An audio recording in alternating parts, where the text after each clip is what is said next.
Hi friends, ಇವತ್ತಿನ ವಿಡಿಯೋದಲ್ಲಿ ಉದ್ದಿನ ಇಡ್ಲಿ ಅಥವಾ ಮಸಾಲೆ ಇಡ್ಲಿ ಮಾಡೋದು ಹೇಗೆ ಅಂತ ನೋಡ್ಕೊಳ್ಳೋಣ. ಫಸ್ಟು ನಾನು 1 ಗ್ಲಾಸ್ ಆಗಷ್ಟು ಉದ್ದಿನ ಬೇಳೆನ ನೀಟಾಗಿ ವಾಶ್ ಮಾಡಿ ಒಂದು 2-3 ಸತಿ ವಾಶ್ ಮಾಡಿ ನೆನೆಸಿ ಇಟ್ಕೊಳ್ಬೇಕು. ನೋಡಿ, ಈ ಥರ ಅದೇ ಗ್ಲಾಸಲ್ಲಿ ಅರ್ಧ ಗ್ಲಾಸ್ ಆಗಷ್ಟು ಕಡಲೆಬೇಳೆ ಇದನ್ನು ವಾಶ್ ಮಾಡಿ ಇದನ್ನು ನೆನೆಸಲಿಕ್ಕೆ ಇಟ್ಕೊಬೇಕು. ಮತ್ತು 1/4 ಗ್ಲಾಸ್ಗಿಂತ ಕಡಿಮೆನೇ ತೊಗೊಬೇಕು. ಹೆಸರುಬೇಳೆ ಜಾಸ್ತಿ ತೊಗೋಬೇಡಿ, ಇಡ್ಲಿ ತುಂಬ ಒರಟಾಗ್ಬಿಡುತ್ತೆ. ಇದನ್ನು ಒಂದು 3 ಅವರ್ಸ್ ಎಲ್ಲನೂ ನೆನೆಸ್ಕೊಳ್ಬೇಕು. ನೆಕ್ಸ್ಟು ಸೇಮ್ ಗ್ಲಾಸಲ್ಲಿ ಅಕ್ಕಿ ತರಿ ಬರುತ್ತಲ್ವ, ಅದು 1 ಗ್ಲಾಸ್ ಆಗಷ್ಟು ಅಕ್ಕಿ ತರಿನ ಸ್ವಲ್ಪ ಬೆಚ್ಚಗಾಗೋ ತನಕ ರೋಸ್ಟ್ ಮಾಡ್ಕೊಬೇಕು.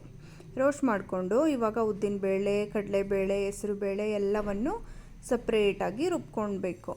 ಮೀನ್ಸ್ ದೋಸೆ ಹಿಟ್ಟು, ಇಡ್ಲಿ ಹಿಟ್ಟು ಥರ ಸ್ವಲ್ಪ ತುಂಬ ತೆಳ್ಳಗೆ ರುಬ್ಕೊಬಾರ್ದು, ಸ್ವಲ್ಪ ಗಟ್ಟಿಯಾಗೇ ಇರಬೇಕು. ನೋಡಿ, ಎಲ್ಲವನ್ನು ಗ್ರೈಂಡ್ ಮಾಡಿಕೊಂಡು ಈ ಥರ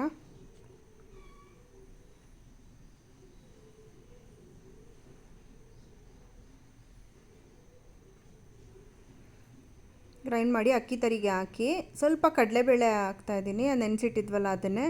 ಆ ಥರ ಮಧ್ಯೆ ಸಿಕ್ಕಿದ್ರೆ ಚೆನ್ನಾಗಿರುತ್ತೆ ಅಂತ. ಈಗ ಚೆನ್ನಾಗಿ ಮಿಕ್ಸ್ ಮಾಡಿ 1 ಅವರ್ ಅಥವಾ 2 ಅವರ್ ಬಿಟ್ಬಿಡಿ.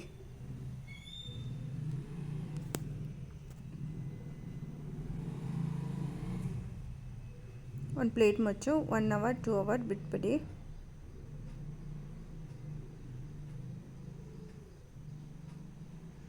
ನೆಕ್ಸ್ಟ್ ಇದಕ್ಕೆ ನಾವು ಕಟ್ ಮಾಡ್ಕೊಂಡಿರೋಂಥ ಈರುಳ್ಳಿ, ಹಸಿಮೆಣಸಿನ್ಕಾಯಿ, ಸಬ್ಬಸಿಗೆ ಸೊಪ್ಪು, ಕೊತ್ತಂಬರಿ ಸೊಪ್ಪು ಎಲ್ಲವನ್ನು ಹಾಕ್ಕೊತಾ ಇದ್ದೀನಿ. ಹಾಗೆ ಸ್ವಲ್ಪ ಕಾಯಿ ತುರಿ.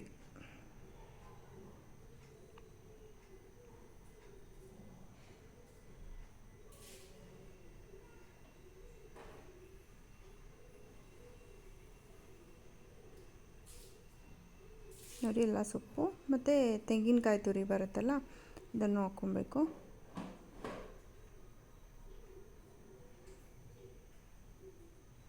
ಇವಾಗ ನೀಟಾಗಿ ಮಿಕ್ಸ್ ಮಾಡ್ಕೊಬೇಕು.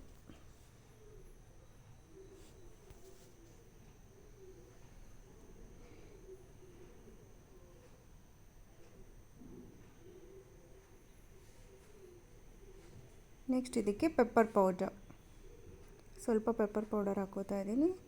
ಮತ್ತು ರುಚಿಗೆ ತಕ್ಕಷ್ಟು ಉಪ್ಪು. ಇಷ್ಟನ್ನು ಹಾಕಿ ನೀಟಾಗಿ ಮಿಕ್ಸ್ ಮಾಡಿ. ನೋಡಿ, ಈ ಗಟ್ಟಿಯಾಗಿ ಇದೇ ಹದದಲ್ಲಿರಬೇಕು, ತುಂಬ ತೆಳು ಆಗಬಾರ್ದಿದ್ದು. ನಿಮ್ಗೆ ಹಂಗೂ ತುಂಬ ಗಟ್ಟಿ ಅನಿಸಿದ್ರೆ ಒಂದು ಸ್ವಲ್ಪ ನೀರು ಹಾಕ್ಕೊಳ್ಳಿ. ಇವಾಗ ಇಡ್ಲಿ ಪಾತ್ರೆಗೆ ಸ್ವಲ್ಪ ಎಣ್ಣೆ ಸವರ್ಕೊತಾ ಇದ್ದೀನಿ. ಎಣ್ಣೆ ಸವರಿ ಇಡ್ಲಿ ಬಿಟ್ಕೊಳ್ಳೋಣ. ಮೀನ್ಸ್ ಒಂದು 3/4 ಭಾಗ ಮಾತ್ರ ಇಡ್ಲಿ ಹಿಟ್ಟನ್ನು ಹಾಕ್ಕೊಳ್ಳಿ. ಯಾಕಂದರೆ ಅದು ಉಬ್ಬಿ ಬರುತ್ತಲ್ವ, ಆವಾಗ ಒಂದು ಪ್ಲೇಟ್ಗೆ ಒಂದಕ್ಕೊಂದು ಇಡ್ಲಿ ಒಂದು ಪ್ಲೇಟಿಂದ ಇನ್ನೊಂದು ಪ್ಲೇಟ್ಗೆ ಅಂಟ್ಕೊಂಡು ಬಿಡುತ್ತೆ. ಸ್ವಲ್ಪ ಉಬ್ಬಿ ಬರೋದ್ರಿಂದ ಒಂದು 3/4 ಭಾಗ ಮಾತ್ರ ಹಿಟ್ಟನ್ನು ಹಾಕ್ಕೊಳ್ಳಿ. ಇನ್ನು ಇಡ್ಲಿ ಬ್ಯಾಟರ್ ಏನಿದೆ ಅದನ್ನು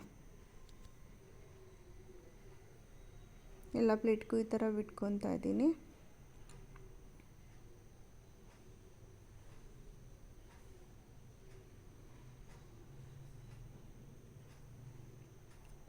ಹಾಕ್ಕೊಂಡು ಒಂದು 15 ಮಿನಿಟ್ಸ್ ಮಾಮೂಲಿ ಇಡ್ಲಿ ಕುಕ್ಕರಲ್ಲಿ ಅಥವಾ ನಾರ್ಮಲ್ ಕುಕ್ಕರಲ್ಲಿ ಸ್ಟೀಮಲ್ಲಿ ಬೇಯಿಸಬೇಕು. 15 ಮಿನಿಟ್ಸ್ ಬೇಯಬೇಕಿದ್ದು.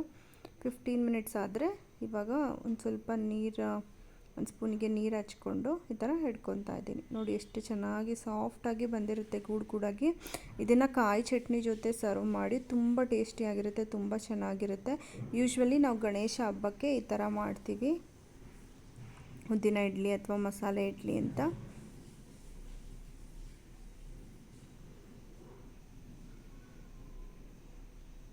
ಇಷ್ಟ ಆದರೆ ಪ್ಲೀಸ್ ಲೈಕ್ ಮಾಡಿ, ಸಬ್ಸ್ಕ್ರೈಬ್ ಮಾಡಿ. ಬಾಯ್.